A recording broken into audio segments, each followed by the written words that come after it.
જય જિનેન્દ્ર. જય જિનેન્દ્ર. બોલો, મજામાં બધા? તમે મજામાં? હું તો મજામાં. હેપી ન્યૂ યર બધાને. પ્રેઝન્ટેશન હજી ચાલુ નથી થયું ને? ના, નથી આવ્યું. હેપી ન્યૂ યર બધાને. નવું વર્ષ સરસ રીતે જાય. સરસ સરસ ભણો બધા. તમે મસ્ત બનાવો છો. ચાલો, આવ્યું પ્રેઝન્ટેશન? જુઓ. हाँ, अभी क्यों?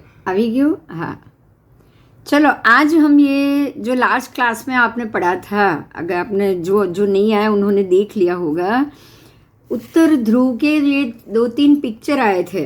आज हम ये पिक्चर के ऊपर थोड़ा फोकस करेंगे. आओ, ये है उत्तर ध्रुव का पिक्चर. हाँ, देखो, ये उत्तर ध्रुव का पिक्चर है. बराबर ऐसे ग्लोब जैसी पृथ्वी बताई है और बराबर ऊपर में ऐसा उत्तर ध्रुव बता दिया. देखो, सारा एरिया ऐसे गोलाई में पैक हो गया है, गोल में, आकार में.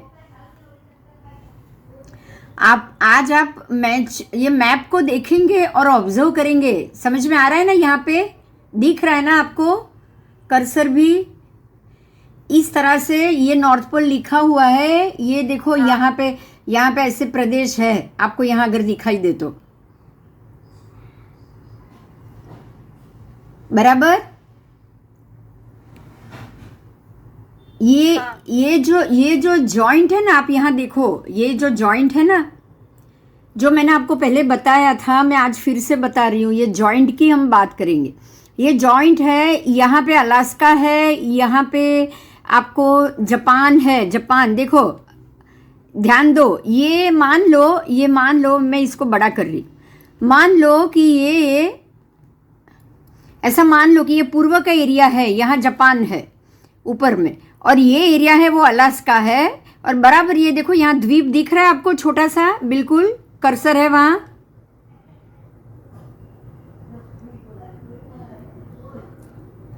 दिख रहा है सबको? हाँ,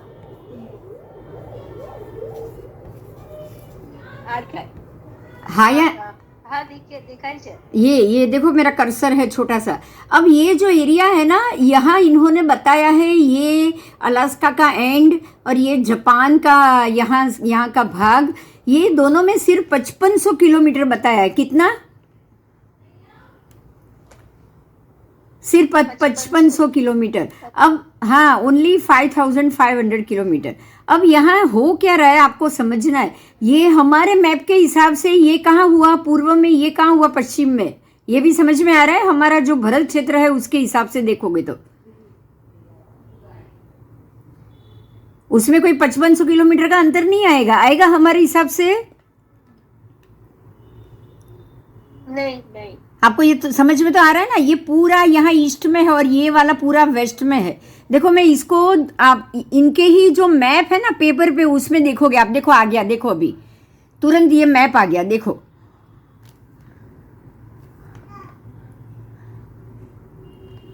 ये मैप आ गया. ये मैप दिख रहा है अभी आपको? यहाँ पे अमेरिका के बाद अलास्का है, यहाँ पे तो ये पश्चिम हुआ, और यहाँ पे पूर्व में ईस्ट में जापान है. अब क्लियर हो रहा है हकीकत क्या है वो? हाँ. ये हमारा भरत क्षेत्र है हमारे हिसाब से. देखो, ये पूरा आपको यहाँ से यहाँ मिलेगा भी. देखो, ये लाइन दिख रही है, यहाँ से इस तरफ ऊपर चढ़ रही है, यहाँ से इस तरफ ऊपर अर्धचंद्राकार हो रहा है कि नहीं हो रहा है? ये नीचे की बात है, दक्षिण ध्रुव की बात है. मेरा कर्सर घूम रहा है, दिख रहा है?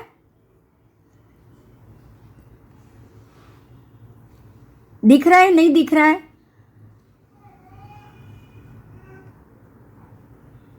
हाँ या ना? देखाय છે. हाँ, बस जोड़े बोलो. जो ये हो गया पूर्व में एंड, ये हो गया पश्चिम में एंड, ये हो गया पूर्व में एंड. बराबर. अब यहाँ कहाँ से दोनों के बीच में 5500 किलोमीटर का अंतर आएगा। आप सोच सकते हो, बोलो पीछे के भाग में आएगा खाली 5500 का अंतर? नहीं। नहीं। अब हो क्या रहा है, हमें एक बात पे ध्यान देना है। अब ये जो आपको यहाँ जो बराबर मध्य में, आओ फिर से इस मैप में हम जाएंगे। आओ, ये जो आपको टापू दिख रहा है ना, इसका नाम है डायमेन, DIMEN, जो पानी में है। यहाँ पूरा लवण समुद्र है ये सब। तो यहाँ से भी आपको लवण मिलेगा, हमारे हिसाब से पूर्व का लवण मिलेगा, यहाँ पश्चिम का लवण मिलेगा, बराबर। और ये पूरा ऐसे सीधा बीच जाएगा। जो आपने वो मैप देखा, वो ऐसा गोल है ही नहीं। उसको कैसे साबित करेंगे? ये जो द्वीप है जापान से, ये सिर्फ 2500 किलोमीटर पानी में है, ऐसा उन लोगों ने बताया है। और ये अलास्का से 3500 पानी में, देखो यहां से थोड़ा दूर है, बराबर। हाँ के ना, तुरंत हाँ तुरंत बोलते जाओ। यहां से सिर्फ 2500 किलोमीटर, यहां से सिर्फ 3500 किलोमीटर। अब हकीकत क्या है ये जानना है। मान लो कि जापान से कोई अगर ये द्वीप में जाना चाहे ना, अगर जापान से किसी को ये द्वीप पे जाना हो तो 2500 तो बहुत कम हो गया ना अलास्का से। तो उसको क्या करना पड़ेगा पता है? ये पानी से यहां नहीं जा पाएगा ना, वो हवाई जहाज से जा पाएगा। उसको क्या हाँ, उसको क्या करना पड़ेगा? जापान से वो फ्लाइट लेगा, पूरा घूम के 24 घंटे में वो यहां अलास्का पहुंचेगा। और अलास्का से वो पानी में 3500 किलोमीटर जाएगा, तब वो द्वीप में पहुंचेगा। बिंदुबेन तो ये जापान थी ત્યાં न જઈ શકે। अब वो होगा, रास्ता तो जाएगा ना। बट एयरवेज तो ओपन है। अब मैं यही पूछ रही हूँ कि है ही नहीं ऐसा मैप, तो कहां से जाएगा? मतलब आ मैप रॉन्ग है। हाँ, हवा में है ही नहीं। यही तो साबित करने के लिए हमारे पास सब चीज है। आओ आओ, अभी आओ। अब उन लोगों को ऐसे क्यों जाना पड़ता है? आप अभी ये मैप पे आ जाओ। यही तो मैं समझाना चाहती हूँ आप लोगों को। देखो, यहाँ जापान में है, जो भी है वो यहाँ एंड में रह रहा है, वो पानी में। उनके हिसाब से यहाँ द्वीप है, नहीं है। उनके हिसाब से जापान से 2500 किलोमीटर द्वीप है ना, वो बात ही गलत है। उनको जापान से यहाँ पूरी फ्लाइट पकड़ के 24 घंटा लगता है उसको यहाँ अलास्का में आने में। और यहाँ से वो पानी में जाएगा, 3500 तो मिलेगा। क्यों? क्योंकि मैप ऐसा है। हकीकत में जमीन ऐसी।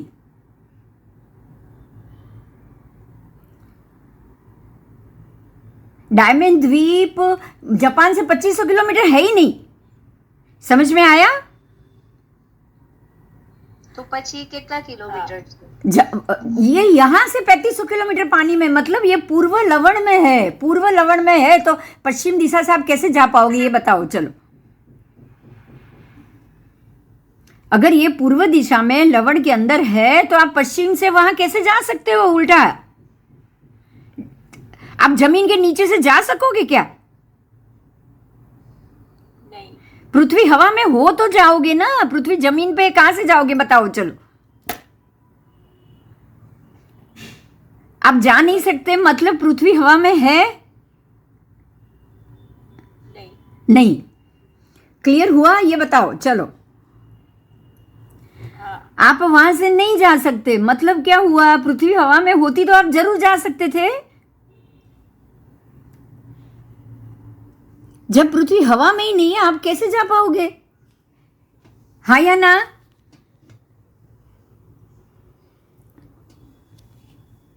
हाँ। क्लियर हो गया सारिका?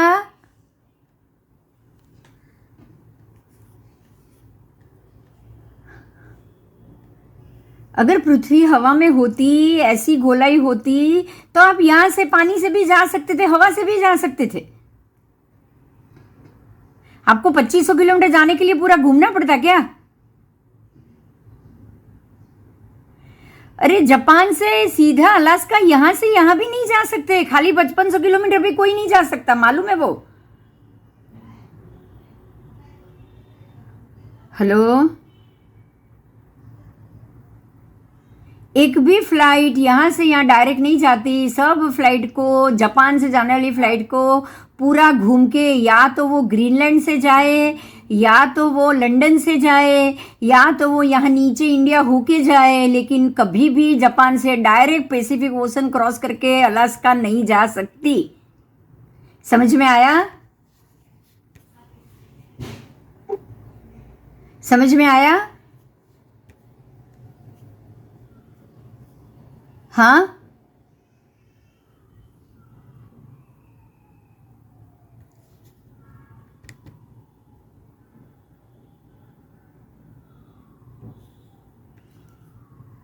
आगे जाऊं?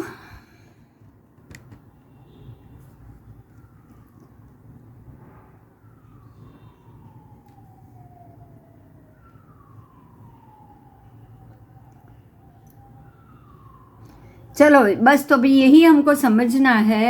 पृथ्वी बिल्कुल इसी तरह के नक्शे की तरह है। आपको नक्शे में भी दिखाई देगा ये जितना एरिया आपको यहाँ से लेके ये कोने से लेके ये कोने तक, मेरा अगर कर्सर घूम रहा है आपको दिख रहा हो तो देखो, ये कोने से लेके ये कोने तक की जगह है, उतनी ही जगह आपको यहाँ भी मिलेगी मैप में डिग्रिकली।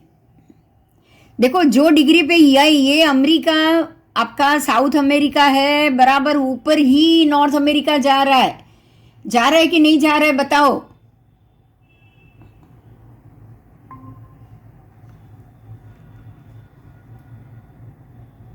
जा रहा है ना?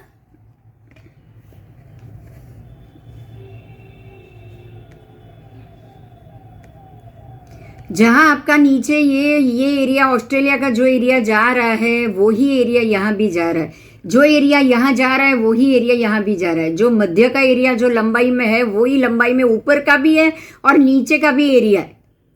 कोई भी एरिया छोटा नहीं है। अब आप अगर इसको ये मैप में देखोगे तो आपको मालूम पड़ेगा कि ये हाउ इट इज पॉसिबल। आओ आज आप मैप को ही देख रहे हो, देखो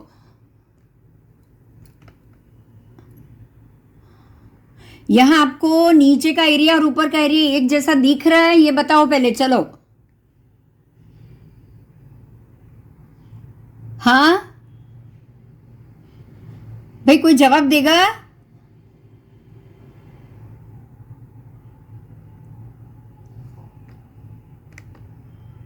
બિંદુબેન નીચેનો એરિયા તો દેખાતો જ નથી, જે એન્ટાર્કટિક ઓશનનો પાર્ટ છે वो तो नहीं दिखाया नहीं आपको। मैं तो सिर्फ यहाँ की बात करी हूँ। देखो यहाँ अक्षांश चौड़े हो गए, यहाँ बिल्कुल छोटे हो गए। आपको दिख रहा है ये? હા, ઈ લેટિટ્યુડ લોન્जिट्यूड्स માં ડિફરન્સ છે। तो लैटिट्यूड लॉन्जिट्यूड में डिफरेंस कैसे होना चाहिए? होना चाहिए पहले ये तो बताओ।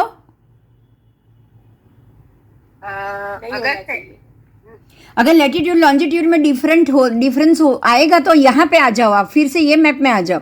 ये मैप आप कैसे इसको कैसे देख पाओगे? आपको हकीकत में क्या जो लैटिट्यूड पे अमेरिका का, उत्तर अमेरिका का भाग है, वहां दक्षिण अमेरिका का भाग नहीं है क्या? तो इसमें जब यहाँ लैटिट्यूड लॉन्जिट्यूड एक ही लाइन, ऊपर के नीचे एक ही लाइन आ रही है, तो आपके लैटिट्यूड लॉन्जिट्यूड में डिफरेंस कहाँ से हो गया? आप ऊपर छोटा बता रहे हो, बीच में बड़ा बता रहे हो, नीचे एकदम छोटा बता रहे हो। तो एक ही लैटिट्यूड लॉन्जिट्यूड का नाप होगा क्या? ये तो बताओ। ગ્લોબના મેપ પ્રમાણે બરાબર નથી બેસતું।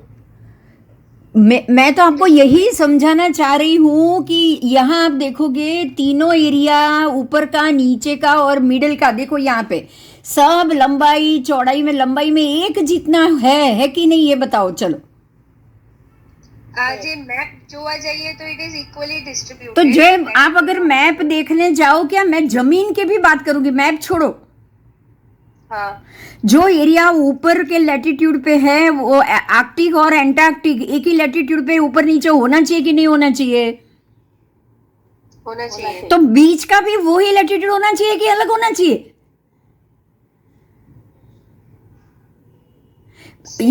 ये हो क्या रहा है पता है? ऊपर बिल्कुल चौड़ाई नहीं है, फिर भी बराबर मध्य जितना ही लैटिट्यूड ऊपर दे दिया। तो ये पॉसिबल है? ये कोई नाप है? परफेक्ट नाप आएगा क्या इससे? ना जब मध्य की चौड़ाई जितनी है उतनी ही ऊपर की चौड़ाई होगी तो ही दोनों एक ही लैटिट्यूड माने जाएंगे या नहीं माने जाएंगे? माने जाएंगे। तो सेंटीमीटर यहाँ जितने सेंटीमीटर मिडल में है उतने ही सेंटीमीटर ऊपर उतने ही सेंटीमीटर नीचे, तभी आप उसको एक ही लैटिट्यूड पे है ऐसा कहोगे ना? हाँ ये हाँ देखो अब यहाँ पे पूरा क्लियर हो जाएगा। अब मैं आपको यही बात बताती हूँ, सुनिए अभी ध्यान से सुनिए, ध्यान से सुनिए। आओ अभी मैं वापस वही मैप पे जा रही हूँ। आओ अब यहाँ पे देखो, यहाँ पे देखो सन, मान लो कि सनराइज हो रहा है तो यहाँ से सन को यहाँ जाने में भी 24 घंटा, यहाँ मिडल में से भी यहाँ से यहाँ जाने में 24 घंटा। How it is possible? ये तो जगह छोटी हो गई।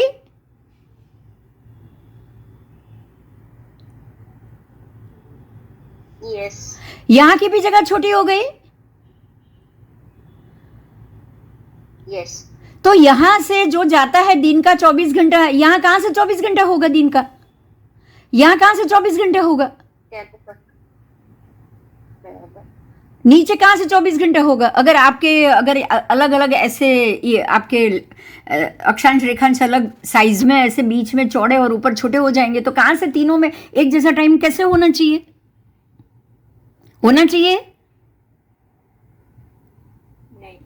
नहीं होने चाहिए। अब आप इसी चीज को इसी में समझो, ये मैप में समझो। देखो यहाँ लैटिट्यूड लॉन्जिट्यूड एक जैसे ही आएंगे। यहाँ देखो एक जैसा है, यहाँ स्क्वायर स्क्वायर स्क्वायर, यहाँ आपको बीच में बड़ा यहाँ छोटा, देखो इनके मैप में भी दिख रहा है क्या? पहले ये बताओ। ये तो इनका ही मैप है ना, उनका ही दिया हुआ मैप है ना। यहाँ आपको हाँ, यहाँ आपको एक रेखांश, सारे के सारे रेखांश देखो आपको एक जैसे दिख रहे हैं। यहाँ जितना स्क्वायर है उतना यहाँ स्क्वायर, उतना ऊपर स्क्वायर है, ये रेखांश होता है। यहाँ 0 से 180 रेखांश आएगा, 0 से 180 रेखांश आएगा। यहाँ बिल्कुल रेखांश एक जैसे है कहीं भी छोटा बड़ा? ये भी सारे इनके ही दिए हुए मैप है, ये हमारा तो कोई है नहीं मैप। समझ में आ रहा है? हाँ। जो इस प्रकार का मैप था पृथ्वी जमीन पे मानते थे तब का ये मैप है, और उसी को ही ऐसा बना के पेश किया गया। और वो पेशकश में इन्होंने ये बीच में रेखांश चौड़ा कर लिया, ऊपर से छोटा नीचे से छोटा, और बोल रहे हैं कि यहाँ भी छोटे छोटे रेखांश को भी क्रॉस करने में सूर्य को 24 घंटे लगेंगे, यहाँ से भी 24 घंटे लगेंगे, नीचे भी 24 घंटे। अब ऐसा तो है नहीं कि सूर्य यहाँ स्पीड से जाए, यहाँ कम स्पीड से, यहाँ कम स्पीड से, ये तो पॉसिबल नहीं है। अच्छा पृथ्वी का सारा एरिया तो घूम नहीं रहा है, ये अलग घूम रहा है, ये अलग घूम रहा है, ये अलग घूम रहा है, ऐसा हो रहा है क्या? नहीं। अब जब सूर्य घूमेगा तो तीनों को 24 घंटे ही लगेंगे। अगर तीनों को 24 घंटे लग रहे तो ये सिस्टम गलत है, साबित हो गया।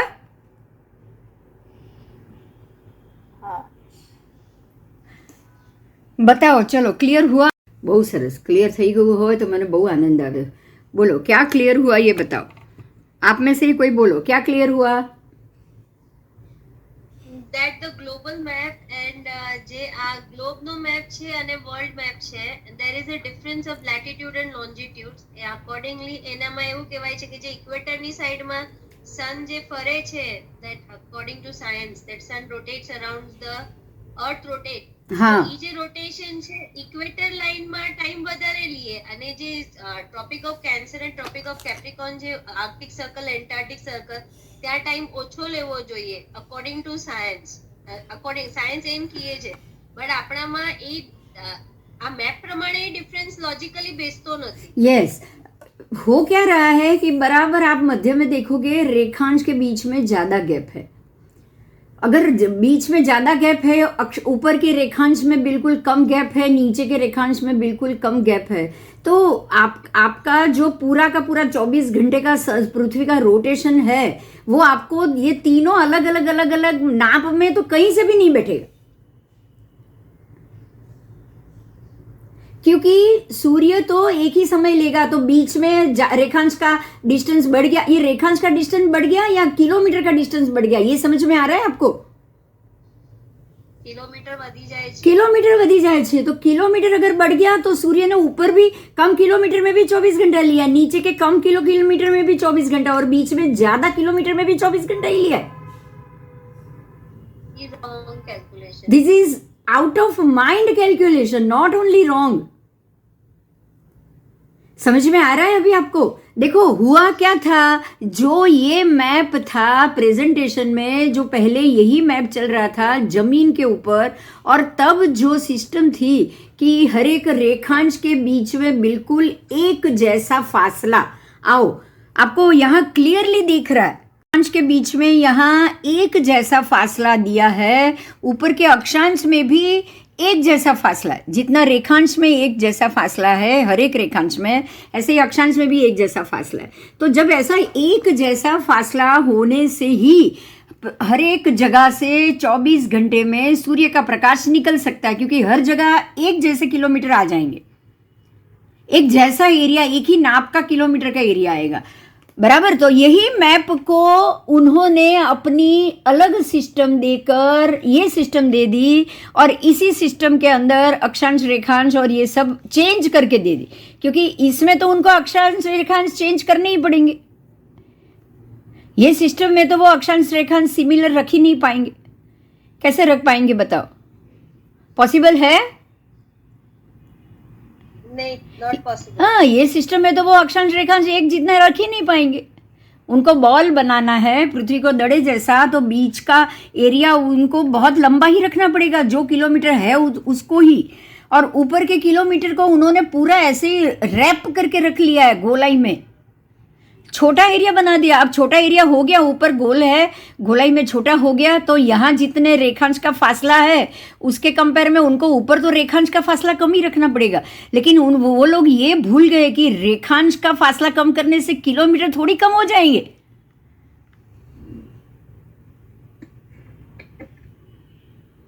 कम हो जाएंगे क्या किलोमीटर? नहीं। हाँ, किलोमीटर थोड़ी इससे कम हो जाएंगे। अब समझ में आ रहा है या कितना बड़ा झोल सबके सामने रखा गया, ये क्लियर हुआ? यस। अब जब किसी से भी बात करो ना, तो ये सारे मुद्दे को दिमाग में बिठा के रखना। जब किसी से भी बात करो ना, पृथ्वी जमीन पे है, उसके क्या कारण है, इन सब में ये मुद्दा बहुत बड़ा है कि नहीं बताओ? Yes yes, I totally agree with. आओ, तो ये सारे मुद्दे हैं जो बहुत महत्व के हैं, और इन्हीं मुद्दों के ऊपर से ये साबित हो रहा है कि पृथ्वी बराबर हमारे जो जम्बूद्वीप में बताई है भरत क्षेत्र ऐसा ही है। हर एक, चाहे वो फिर पूर्व मतलब उत्तर भरत हो या दक्षिण भरत हो, आपको जमीन के फासले में कहीं से भी ऐसा बढ़ावा घटावा नहीं मिलेगा, बराबर। जितने किलोमीटर का नाप नीचे जमीन के एरिया में जो एरिया का नाप है, वही एरिया का नाप किलोमीटर के हिसाब से ऊपर के एरिया में भी मिलेगा। ये तो पूरा किलोमीटर ही चेंज कर लिया है, बीच के किलोमीटर चेंज कर लिया है इन्होंने। बीच का ज़्यादा किलोमीटर हो गया, ऊपर नीचे का कम किलोमीटर हो गया। आप किलोमीटर को थोड़ी घटा सकते हो, मेरे को तो यही समझ में नहीं आ रहा है, सच में बिल्कुल पागलपन जैसा है। आओ चलो अभी इसी चीज को हम आगे देखेंगे। आगे ये जो पिक्चर है आप उसको फिर से देखो। देखो यहाँ कोई भी केंद्र है, पूरा ऐसे चंद्राकार जा रहा है, पूरा एरिया सपाट है। यहाँ आपको कोई भी केंद्र दिख रहा है? बताओ।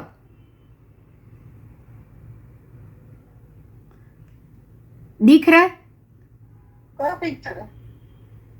क्यों पिक्चर नहीं दिख रहा आपको? तू पिक्चर दिख रहा है कि नहीं सबको?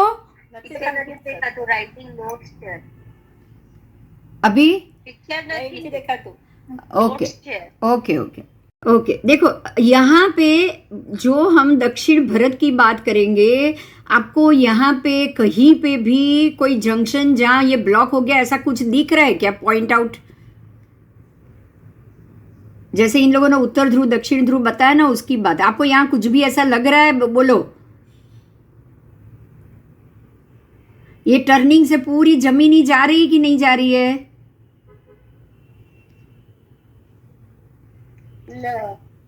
यहाँ कोई ध्रुव नहीं है। अच्छा, आप उत्तर में भी आ सकते हो। आप उत्तर में भी देखो, आपको यहाँ भी कोई ध्रुव दिख रहा है? बोलो। जा रही है। आपको यहाँ कोई भी ध्रुव दिख रहा है? अगर इस तरह का मैप हो तो कोई भी अलग से पॉइंट, एक जगह पे सब जमीन इकट्ठी हो, ऐसा ध्रुव दिख रहा है? ध्रुव मतलब नहीं है ना? हाँ या ना? नहीं। जमीन पे कोई ध्रुव नहीं है। आओ, हमारे हिसाब से ये ध्रुव किसे कहते हैं और ध्रुव क्या है उसको अभी हम समझेंगे। ध्रुव का मतलब है ऐसी स्थिर जगह। ध्रुव का अर्थ स्थिर होता है, बराबर? ऐसी स्थिर जगह जो कभी भी अपनी जगह से हिले ना। हाँ या ना?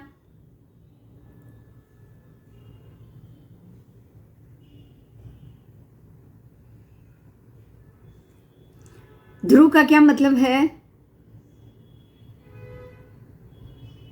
स्थिर जगह। स्थिर जगह। स्थिर स्थिर, मैं तो जगह भी नहीं बोलूंगी, स्थिर। स्थिर ही अर्थ हो गया उसका।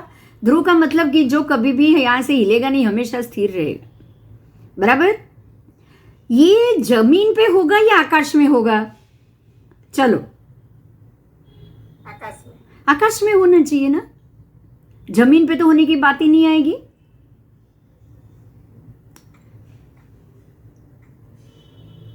जमीन पे तो आपको कोई भी ऐसा सेंटर पॉइंट तो दिख ही नहीं रहा है कि जहां सारी चीज इकट्ठी हो गई है, उसके आसपास कोई ध्रुव नहीं है। कोई ध्रुव ही नहीं है, ना उत्तर ध्रुव है ना दक्षिण ध्रुव है।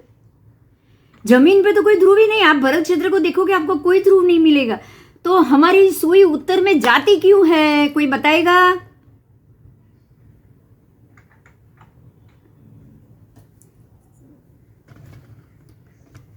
तारे के आगम में दो प्रकार बताए गए हैं। एक है व्याघात तारा, दूसरा है निर्व्याघात तारा। व्याघात का मतलब यही कि जो अंतर रखता है, अंतर। अंतर। निर्व्याघात मतलब जिसके बीच में अंतर नहीं है। और ये बराबर निषद पर्वत के पास है। कहां पे है? आपने अगर किसी ने भी ये क्षेत्र समास या संग्रहणी पढ़ी होगी तो उसको ये मिलेगा। बराबर निषद पर्वत के पास जो तारा बताया है उसमें फोटो में, तो निषद पर्वत के दो शिखर के बराबर मध्य में बताया।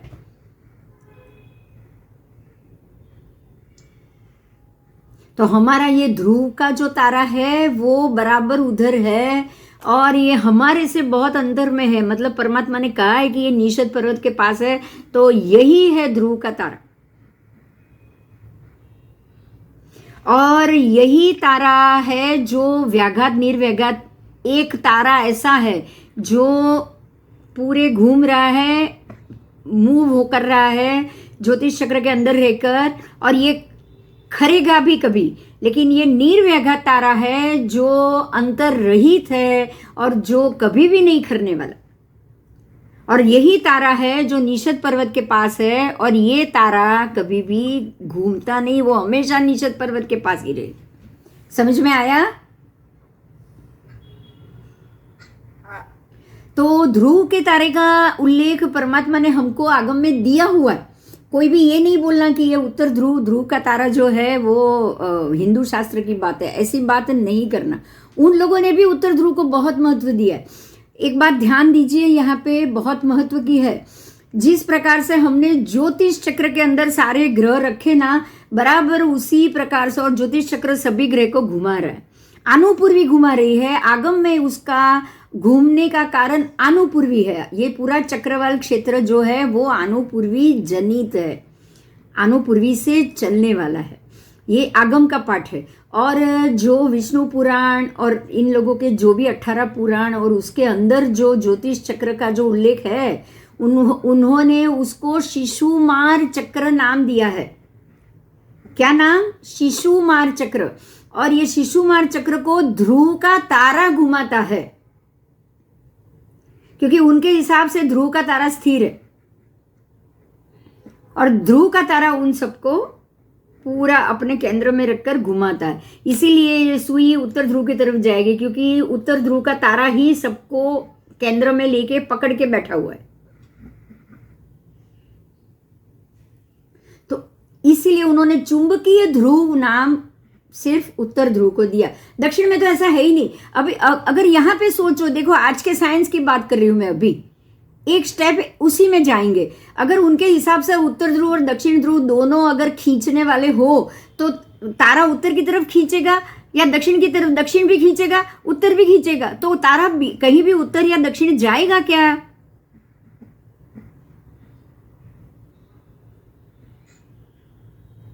दोनों ध्रुव अगर उसको खींचे तो कहीं भी मूव कर पाएगा? ये तो बताओ।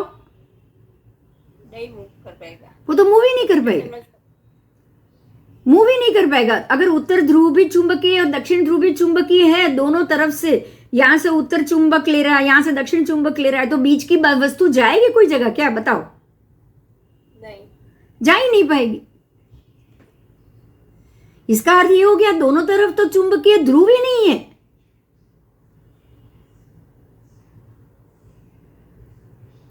क्लियर हुआ? तो चुंबकीय ध्रुव सिर्फ उत्तर में है, और वो भी ये स्थिर तारे के कारण जो निषद पर्वत के पास है। और आप सिर्फ आपको ही नहीं, देखो ऐरावत क्षेत्र में भी वहां से नीलवान पर्वत के पास तारा आ जाएगा उत्तर ध्रुव का, तो वहां से भी उत्तर नीलवान पर्वत हुआ कि नहीं हुआ? हुआ। ऐसे ही महाविदय में जाओ, महाविदय के हिसाब से भी वहां पूर्व महाविदय में भी मेरू पर्वत के पास तारा आएगा, पश्चिम महाविदय में भी मेरू पर्वत के पास तारा आएगा।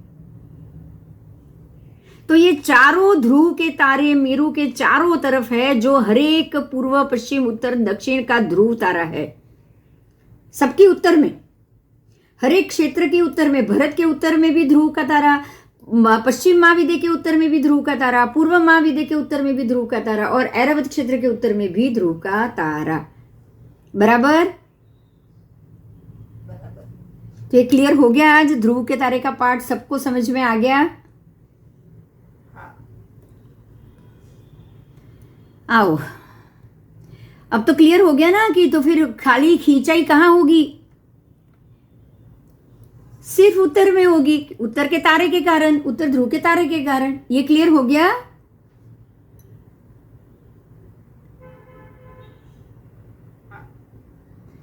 चलो आगे। ये पूरा उसी के लिए है। यहां लिखा है, मैं पढ़ रही हूं, यदि ऐसा माने कि नीचे का छोर दक्षिण दिशा में है और ऊपर का छोर आकाश पे ही होना चाहिए, ऐसा नहीं होता। नीचे दक्षिण में और ऊपर आकाश में, ये भी कैसे पॉसिबल? आप दो छोर को कैसे लोगे? आपके तो दोनों, पृथ्वी पूरी आकाश में है, तो दोनों छोर आकाश में ही हुआ ना। पर ऐसा नहीं है, ऐसा नहीं है। तारा आकाश में है। तारा कितना थाया? हरेक क्षेत्रનો एक एक, હરેક ક્ષેત્રનો એક એક, ચારે ક્ષેત્રનો એક એક થશે કે નહીં થાય? ચારે ક્ષેત્રને પોતાનો ધ્રુવનો તારો હોય કે નહીં? એટલે આ તો આપણે તો એમ જ જાણીએ છીએ ને, એક જ અહીંયા. ભાઈ તો આપણને તો એક જ પૃથ્વી ખબર છે, તો એક જ બોલશું ને. આપણને તો ખબર જ એક પૃથ્વી છે, ભણીએ છીએ એમાં. આપણે આવી તો ચાર अलग पृथ्वी भण्या पहला। तो अब समझ में आया, निषद पर्वत के पास जो तारामंडल है उसी में ध्रुव का तारा है। तो निषद पर्वत के पास का जो तारामंडल है, तो वो तो ज्योतिष चक्र में कहां से आएगा? ज्योतिष चक्र तो सिर्फ 500 योजन का है। बोलो, निषद पर्वत के पास जो निर्व्याघातिक तारामंडल है वो ज्योतिष चक्र के अंदर नहीं है। बराबर? हाँ, तो वो ज्योतिष चक्र में नहीं है, तो वो तो घूमेगा ही नहीं, वो स्थिर रहेगा।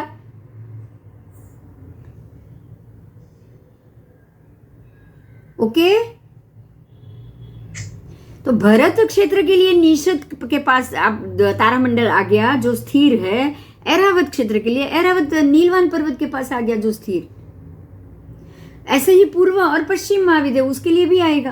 तभी तो चारों तरफ मेरु के चारों तरफ 4 ध्रुव के तारे हो, तभी तो वो पूरे के पूरे सूर्य के ग्रह मंडल ज्योतिष चक्र को ऐसे गोल गोल गोल घूम, मेरु को मध्य में रखकर गोल घूमेगा ना। बोलो।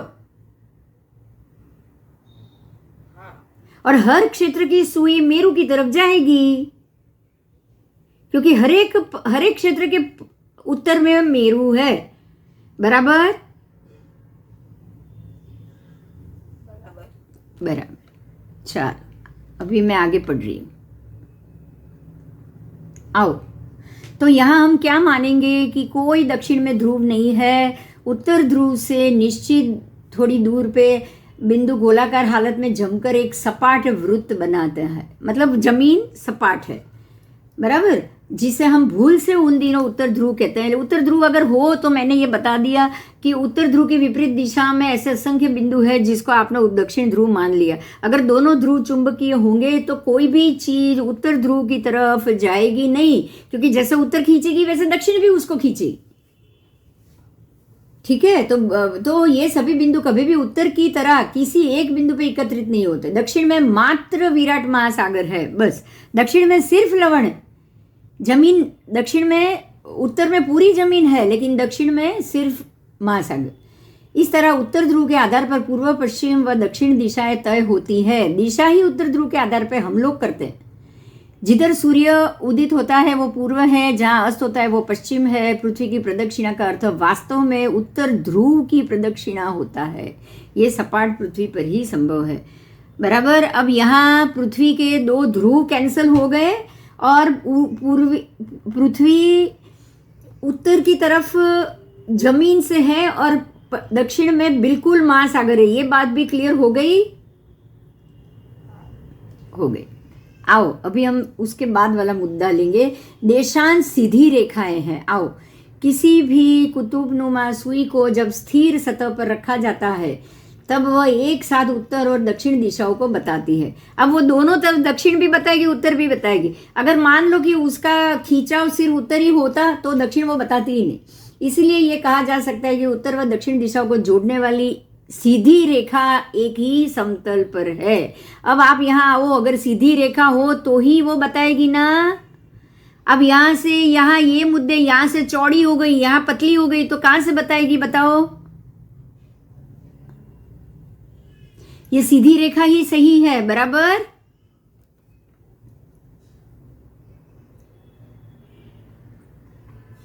आओ,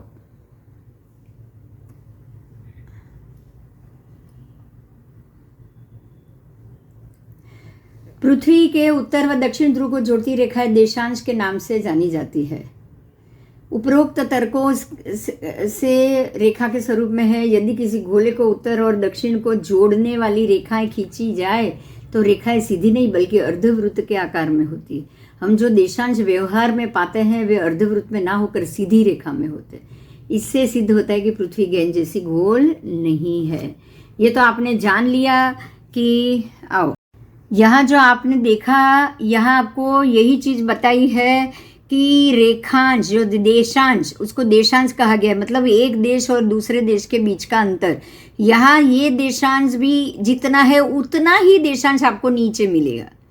इसी चीज को यहाँ महत्व दिया गया है। इन्होंने इसको रेखांश बताया और एक रेखांश, 2 रेखांश के बीच का यहाँ का अंतर अलग हो गया, यहाँ का अंतर अलग हो गया, यहाँ का अंतर अलग हो गया। इनका कहना ये है कि किलोमीटर यहाँ ज़्यादा है, यहाँ कम है, नीचे कम है, और कम किलोमीटर होने के बावजूद भी सूर्य का प्रकाश बिल्कुल एक जैसा फेंक रहा है। तो ये चीज़ ही दिमाग के बाहर की बात है कि यहाँ के पे अगर जो किलोमीटर कम है तो फिर यहाँ पे उनका प्रकाश का घूमना और यहाँ के प्रकाश का घूमना बराबर यहाँ 24 घंटे में हो रहा है, तो ऊपर तो ये बिल्कुल कम में होना चाहिए, नीचे उससे भी कम में होना चाहिए। तो अब यहाँ आपको ये समझ में आ गया कि देशांश हमेशा एक जितने ही अंतर में मिलेंगे। अब आप रेखांश की बात नहीं करेंगे, देशांश की बात करेंगे। समझ में आया?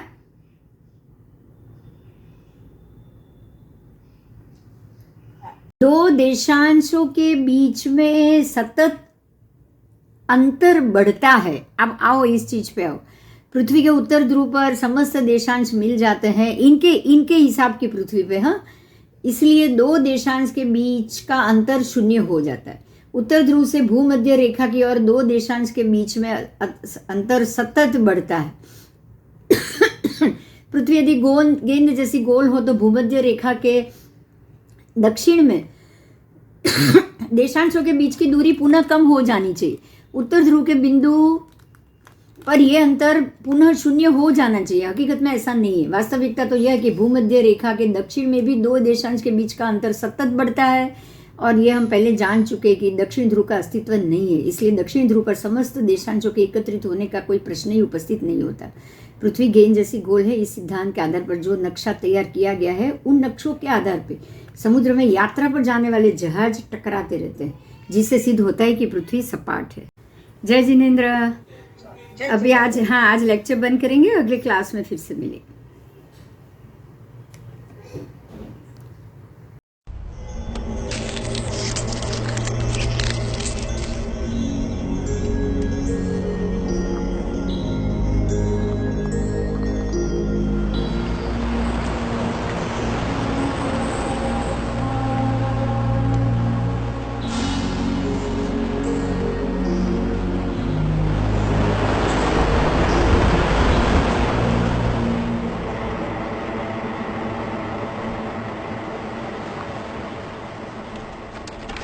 In winter the passes are blocked by snow, but for 4 or 5 weeks the river freezes and it becomes a highway, the only way to get to the remote villages.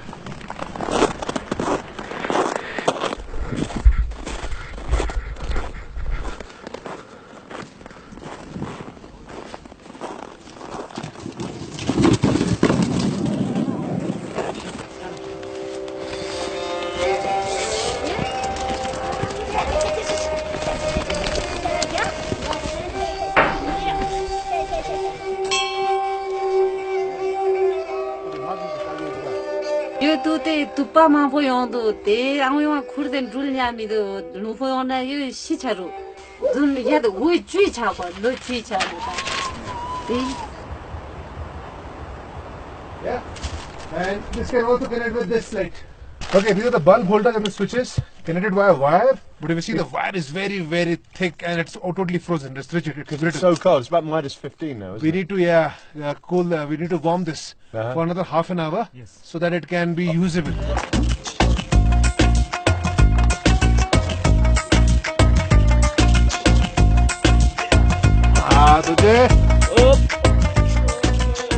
The beauty of silica is that at lower temperatures it gives more current. In one day it gets 9 hours of sunlight in summers.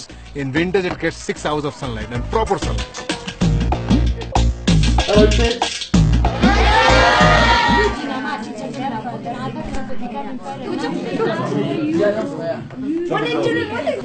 Now here's the heart of the computer system. Now it works completely offline. There's half a terabyte of memory in here, and installed on here is all of Wikipedia, TED Talks, all sorts of other encyclopedias, all sorts of work.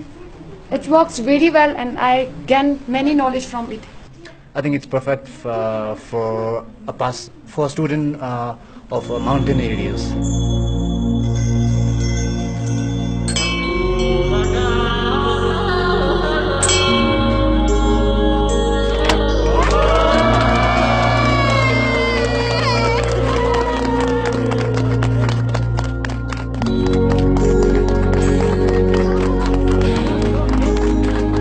Unless and until the villager have not basic facility, they will migrate to the town.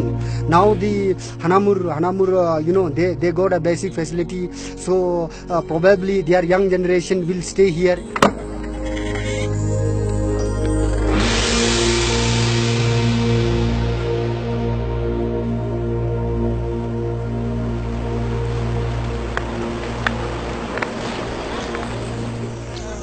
But there is a rather unfortunate tradition at the end of the trek.